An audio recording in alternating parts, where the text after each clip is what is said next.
सीधे चलते हैं स्वामी रामदेव जी के पास, जिन्होंने आरोग्य का मंत्र पिछले 3 दशक में इस पूरे देश को दिया है। सबसे पहले उनसे समझते हैं कि कोरोना के इस दूसरे और कठिन दौर में हमें क्या करना चाहिए। स्वामी जी, आपका देश की बहस में बहुत बहुत स्वागत है। आज विश्व स्वास्थ्य दिवस है। आप एक ऐसी शख्सियत हैं जिन्होंने लोगों को आरोग्य के साथ जीना सिखाया और उसकी लोगों को प्रेरणा दी। करोड़ों लोग आपसे दुनिया में प्रेरित हैं। मैं आपसे यह समझना चाहता हूं, इस सेकेंड वेव के लिए स्वामी जी अब क्या किया जाए?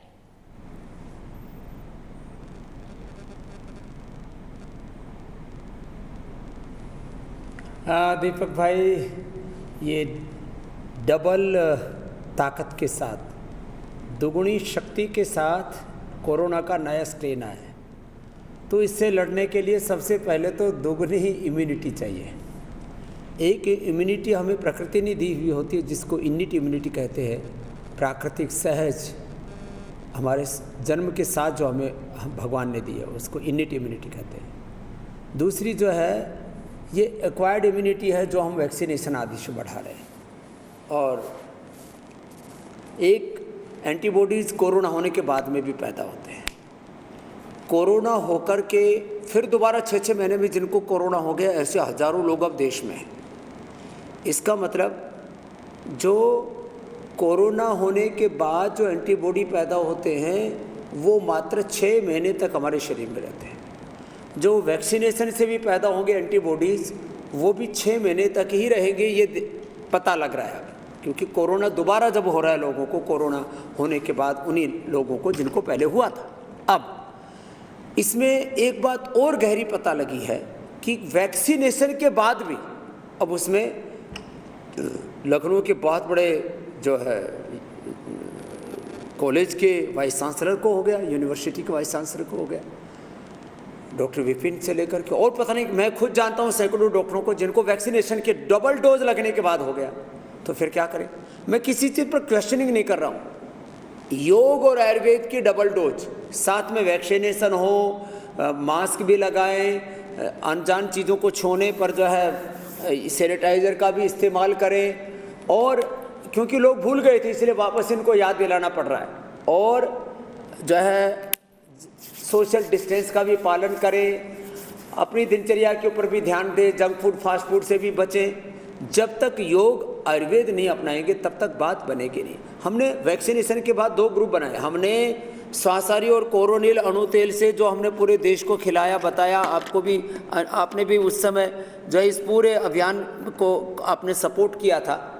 मैं वापस बताना चाहता हूँ, हमने स्वासारी कोरोनिल अणु तेल से कोरोना से लोगों को पीड़ित होने से बचाया, होने के बाद उसका ट्रीटमेंट भी दिया, उसके आफ्टर इफेक्ट से भी लोगों को बचाया। वैक्सीनेशन के बाद भी वैक्सीनेशन से जिन लोगों को बुखार और शरीर टूटता उससे भी बचाया। इससे भी बड़ी बात, 15 से 20 गुना जो है एंटीबॉडीज़ पैदा होते हैं वैक्सीनेशन के बाद। सामान्य तौर पर जब वो व्यक्ति खाली स्वासारी कोरोनिल ले लेता है तो उसके 30 से 50 गुना, और साथ में प्राणायाम कर लेता है तो उसके 100 गुना तक। ये बहुत बड़ी बात है, एंटीबॉडीज़ पैदा हो जाते हैं। इसका मतलब वैक्सीनेशन को भी 100% कारगर करना है तो योग आयुर्वेद की डोज जरूरी है। और इसके साथ साथ ये इसके बड़े कारण क्या, कोरोना के कारण से मौत किन लोगों की हो रही है? जिनकी इम्यूनिटी लो है, जो ओबेस के हैं, जिनको डायबिटीज़ है, जिनको हाई ब्लड प्रेशर है, जिनको हार्ट की प्रॉब्लम है, जिनको खास करके रेस्पिरेटरी सिस्टम की प्रॉब्लम है, उनको ही दिक्कत होती है।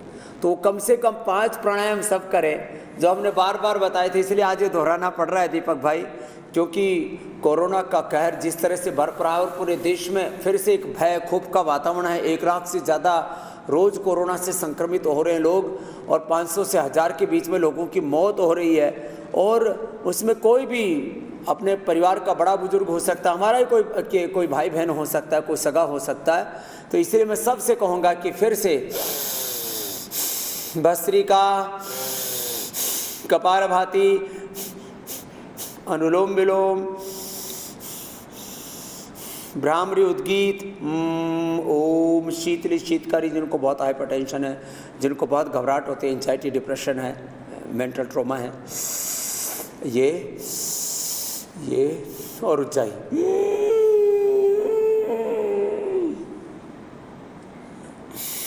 तो इतना करेंगे तो कितना ही भयंकर प्रकोप हो चाहे कोरोना का दीपक भाई, हम इस अंधेरे में ये योग आयुर्वेद का दीप जलाते रहेंगे तो ये अंधेरा जरूर छटेगा।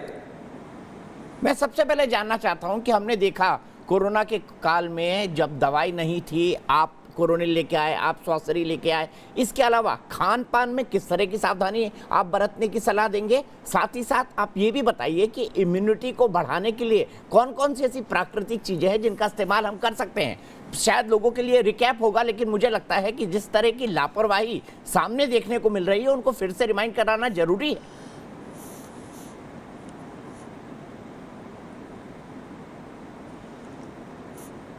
हाँ देखो दीपक भाई, पहले लोग उठ करके सुबह योगाभ्यास करने लग गए थे। भस्त्रिका, कपालभाति, अनुलोम विलोम, मंडूकासन, उष्ट्रासन, भुजंगासन सब करने लग गए थे, सूर्य नमस्कार आदि। तो सुबह उठ करके लोग योगाभ्यास करें, एक बात। दूसरा, खाने में अंकुरित चीज़ें लें। अंकुरित में सबसे अच्छा मूंग होता है, मूंगफली होती है, थोड़ा उसमें जिनकी कैपेसिटी होती है थोड़ा बादाम, अखरोट और अंजीर, ये सब थोड़ी सी चीज़ें ले लिया करें। कम से कम एक दिन तो अंकुरित ज़रूर खाएं।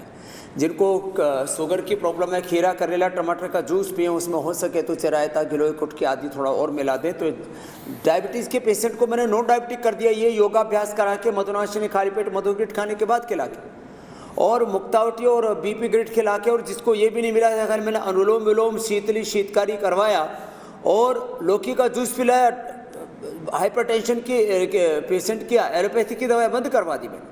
तो सुबह एक बार, कम से कम सप्ताह में एक बार लौकी का जूस पी लो, उससे हाइपरटेंशन, हार्ट के problem, cholesterol, obesity, gas, acidity, पेट की बदहजमी की, पाचन तंत्र की दिक्कतें ठीक रहेंगी। कम से कम एक बार ओट्स ले लें, एक बार जौ का दलिया ले लें, एक बार ऐसे वेजिटेबल जूस पी लें, अनार, गाजर, चुकंदर, सेव, ऐसे व्हीट ग्रास, एलोवेरा आदि ऐसे जूस पी लें। तो ऐसे हेल्दी चीज़ें लें। खाने में पहले सलाद और फल खाएं, बाद में पका हुआ खाना खाएं। खाने के 1 घंटे बाद पानी पिए। रात को दूध दही का सेवन ना करें। रात को खाने के 1 घंटे बाद दूध पिए। दूध में थोड़ा सा हल्दी से इलायची डाल करके ले लें। जिनको शुगर ना हो तो च्यवनप्राश ले लें। वैसे च्यवनप्रभा ने शुगर फ्री च्यवनप्राश भी बना रखा है। सबसे अच्छा प्रोटीन होता है स्पिरुलिना का। वैसे तो दूध दही छाछ में और सोया में प्रोटीन होता है, लेकिन सबसे हेल्दी प्रोटीन और थोड़ी मात्रा में खाने पर हमें ताकत दे देता है वो स्पिरुलिना में होता है। ऐसी इन छोटी छोटी बातों पर ध्यान दें। और दीपक भाई, सबसे ज़्यादा एक महत्वपूर्ण बात बताना चाहता हूँ, जब किसी को कोई कोरोना से संक्रमित हो जाता है तो सब पेट इतना खराब हो जाता है, ताकत नहीं रहती, उठने की हिम्मत नहीं होती। मैंने लोगों को तड़पते बिलखते देखा है।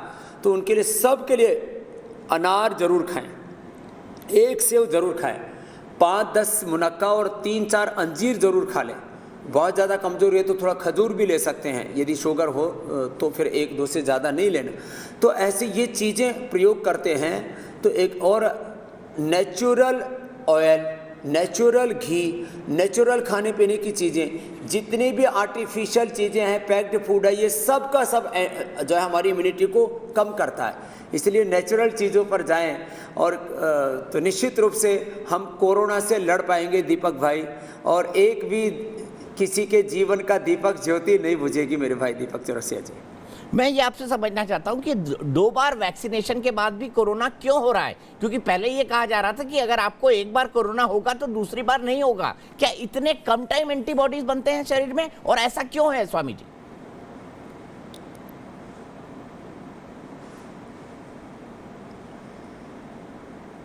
देखो, मैंने तो पेशेंट देखे हैं, मेरे यहाँ पर भी अभी लोग भर्ती हैं। मैं आपको 3 तरह के उदाहरण देता हूँ। मेरे यहाँ SLE MS के पेशेंट, कैंसर के पेशेंट, और 30-30 साल से जिनको अस्थमा था, 20-20 30-30 साल से जिनको BP शुगर था, उनको भी मैंने योगाभ्यास से और श्वासारी कोरोनिल आदि से अच्छा किया। ये भी मेरे पास एग्जाम्पल है। मुन्नी देवी यहीं पर, मेरे यहीं पर भर्ती है अभी भी। आप कहो तो मैं बुला सकता हूँ उनको, जिनको 6 महीने पहले हुआ था, 6 महीने के बाद दोबारा से, मैंने अगस्त में हुआ था, और अगस्त के बाद दोबारा से उनको जनवरी में फिर हो गया। अगस्त, सितंबर, अक्टूबर, नवंबर, दिसंबर, जनवरी, 6 महीने के बाद उनको दोबारा से हो गया। तो जो है एंटीबॉडीज, देखो कभी भी एक बात तो सुन लीजिए, रोग हमारा स्वभाव नहीं है। एंटीबॉडी ये हमारी नेचर नहीं है, ये हमारे जो है प्रकृति का हिस्सा नहीं है। एक हमारी होती मूल प्रकृति, मूल स्वभाव। एंटीबॉडी हमारी मूल प्रकृति का हिस्सा नहीं है। चाहे वो कोरोना होने के बाद पैदा हुए हों, चाहे हम वैक्सीनेशन से पैदा कर रहे हों, क्योंकि वैक्सीनेशन से आर्टिफिशियल तरीके से हम अपनी जो है इम्यूनिटी को जो कोरोना के खिलाफ लड़ सके ऐसे एंटीबॉडीज़ को पैदा करते हैं।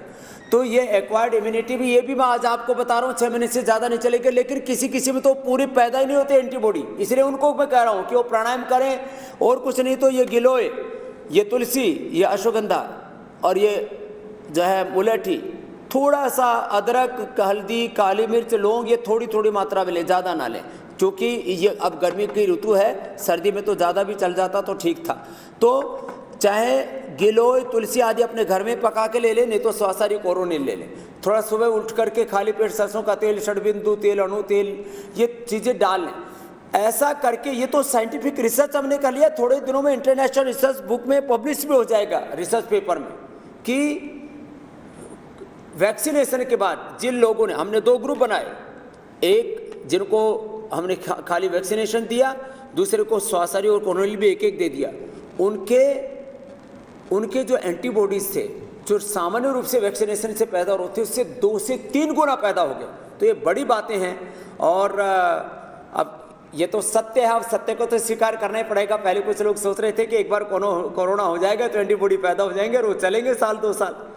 लोग ये सोच रहे थे कि 2 वैक्सीन की डोज लगा ली तो फिर कुछ नहीं होगा।